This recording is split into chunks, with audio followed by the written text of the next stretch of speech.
Saya pernah debat dengan seorang, menurut saya sih filosof ya. Ya kebetulan orang luar. Agak tajam saya berdebat tentang Pak Jokowi karena saya mengungkap kepada dia bahwa Pak Jokowi terlalu sederhana, gitu.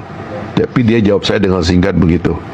Kamu kira orang bisa mengalahkan orang di kota 2 kali, dia bilang, di provinsi dan di negaranya 2 kali, kamu anggap orang sederhana? Dia bilang, come on, dia bilang, coba kamu berpikir agak dalam. Dia bilang begitu sama saya.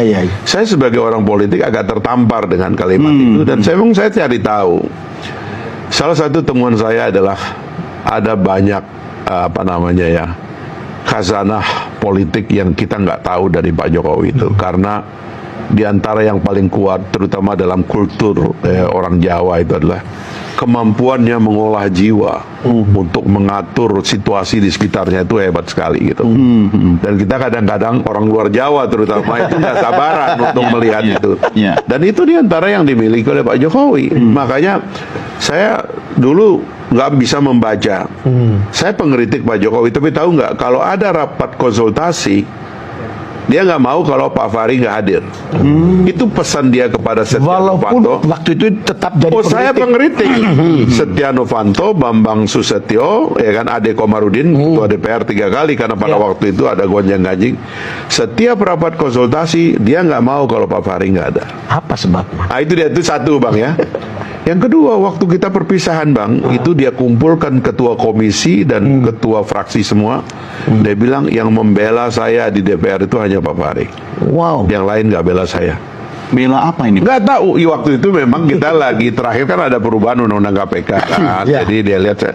Tapi menurut saya ini orang aneh juga. Kaget dong, ya? Terbalik gitu loh berpikirnya itu.